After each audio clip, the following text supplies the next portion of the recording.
Hi there, Sandy here. Welcome to week 3 in my Polymer Clay Christmas Ornament series. Today we're going to be covering glass balls with these really pretty pink poinsettias.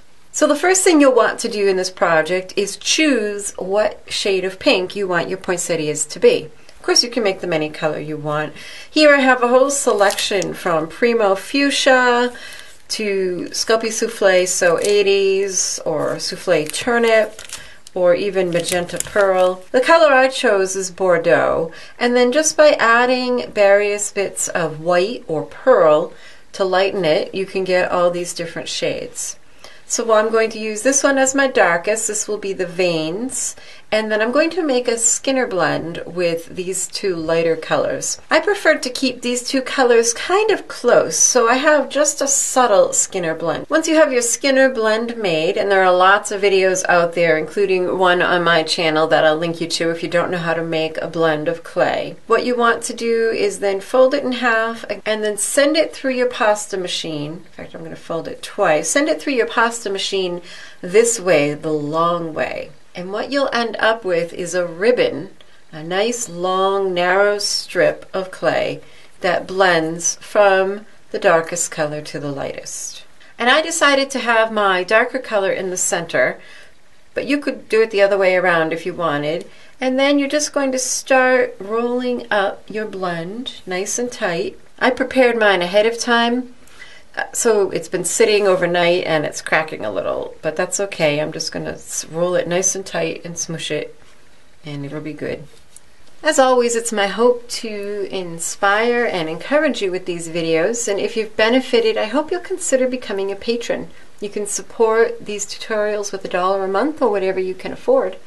You can check out my Patreon page for details on the rewards you'll receive for helping out. And once you have that rolled, you have a plug of clay that shades from the darkest color to the lightest. To trim your ends, we'll use these scraps later. And now it's time to make the veins in the poinsettias. And you'll want to take your darkest clay and roll it out on a fairly thin setting on your pasta machine. And then you'll make a cut across the middle of your plug.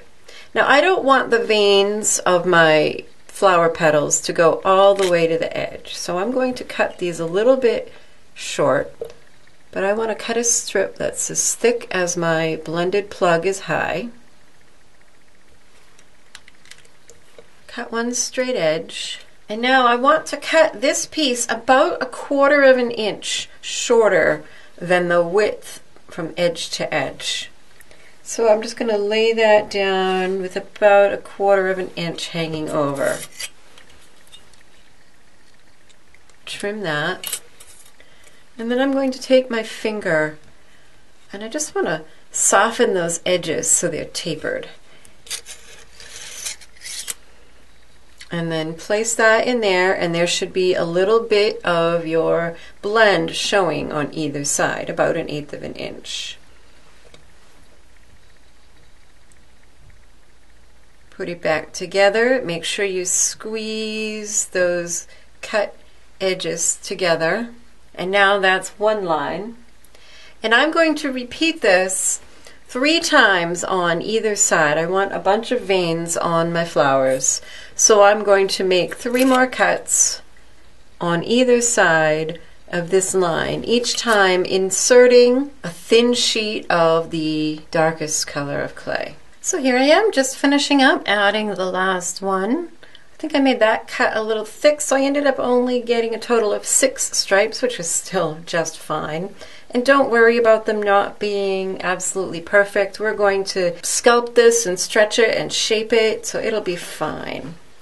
So just get all of that melded in and blended together back into a round shape. Next, you're going to take your blade and you're going to cut not at a 90-degree angle to those stripes you made, but at a diagonal, so that on each side there will be a little tiny bit of the very shortest stripe.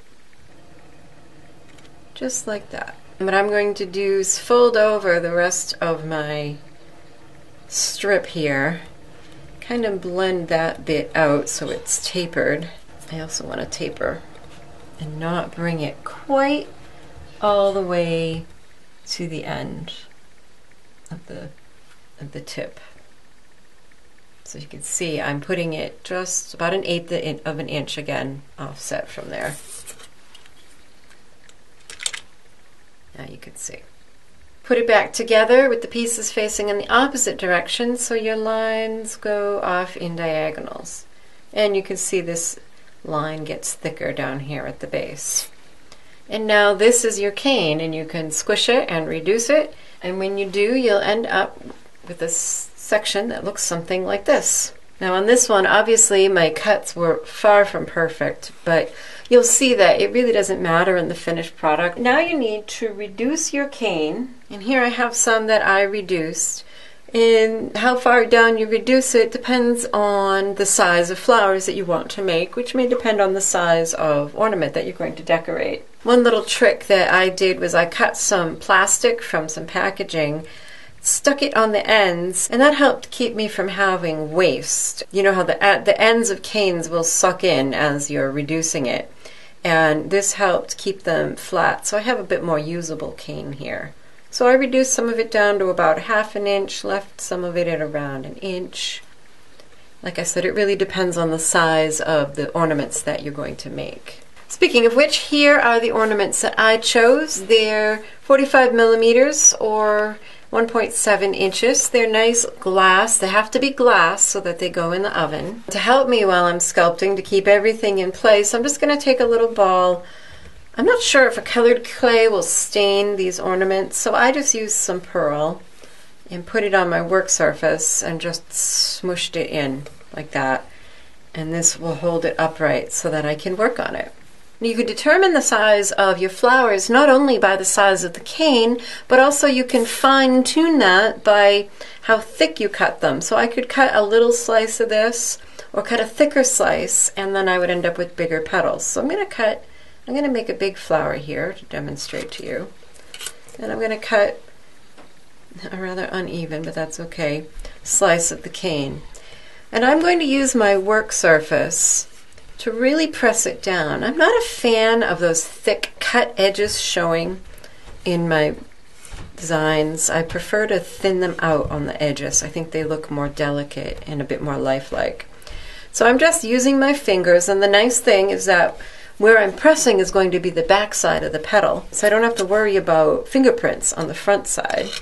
And you can use a blade. I often like to use my fingernail and kind of sculpt that point so it's more pointy. And then just thin down all of these edges. Flip it over, and now that's nice and smooth. And then I'm going to pinch this end. And I'm also going to pinch and shape and maybe curve and curl this end a little bit. Now before we add the pink petals, there's actually one more thing that you need, and that is some leaf cane. And this is done very much the same way. I made a Skinner blend from green to white, rolled it up with the white on the inside, added veins the same way, but only 3, a center line, which this one is a sandwich of some color with the darker green, and then also put a wrap of dark green around it. And this I made a long time ago for another project, so it was fun to pull it out of my drawer of canes and find that I had something where the colors went really well with the pink I had chosen. And what I'm doing right now is, because it's been sitting in the drawer for a while, I'm kind of warming it up a little bit in my fingers. Now this is all I have left, so if I want thicker leaves to kind of go in proportion with my larger petals here, I'm just going to cut thicker slices. So I'm going to cut a fairly thick slice, and I'm going to smoosh it out the same way that I did the petal. Because I cut a nice thick slice, I've got a pretty good size leaf here in proportion to my flower. And I'm not going to shape this end. I want this flat. You'll see why. But I may give that a little bit of a pinch and a curve, and you can give it a curl. And then I'm just going to apply this leaf and squash this end flat onto the ornament. And if you look at a picture of poinsettia petals, is it poinsettia? I've always called them poinsettias, but then I looked it up and dictionary.com said it was poinsettia. How do you pronounce it? But if you look at a picture, anyways, you'll notice that they've kind of got these almost stems going into the center. So this lower part doesn't reach into the center. And that's why I kind of pulled that out. I'm going to add the 3 largest. And if you need to squish it down a little, you can use like a small ball tool. And then I'm going to add the 3 slightly smaller ones, kind of overlapping. Again, if you look at a picture of poinsettia flowers, they have big petals, little ones, they kind of overlap each other. I'm not concerned with absolute accuracy, but I just want to give the impression so when somebody looks at it, they know what it's supposed to be. Next, I'm going to add those little dots. I don't know what they are in the center of the poinsettia. They're often yellow, but some I looked at were a bright green, and so I found this, I think this is a mix of wasabi and maybe another color, and I thought it looked really nice with this particular pink. And I'm just going to roll about 10 for each flower. Little balls, and drop them in the center. And if you need to place them more precisely, this little ball tool just kind of grabs it for you very lightly. It's the lightest touch, and then you can put it exactly where you want it. For one final touch, again, I was looking at pictures of poinsettias, and the little round things in the middle, whatever they're called, also had a bit more of the reddish color on them. So I'm going to roll some balls, just 5 or 6 for each flower, that are tinier, even tinier than the green ones. And those were often, in the pictures, they were often in a ring of 5 or 6.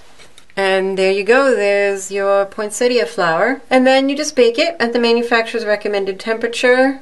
I'd bake this for probably 30 to 45 minutes. Now the cool thing about these is that once you've baked them, they just pop right off the ornament, which is nice for designing and composition, because you can just put them back on and glue them on permanently. Here's a few others I've made. I made a few different sizes, and you can see the leaves came off on this one, and this one just broke in half, and that's okay because we're going to glue them back on the ornament, and so you won't even know. And you can see here, I thought perhaps I might want just some other embellishments besides just the flowers. I kind of gathered together all my cane ends and scraps, rolled it out very thin, and then cut strips. And if you want to cut perfectly even strips for ribbons, here's a great trick. Take 2 clay blades, and then these are neodymium magnets. I have 3 stacks of 2, so it'll be even all along. Now be careful. This is a double layer of lethal sharpness. You can use this as a cutting tool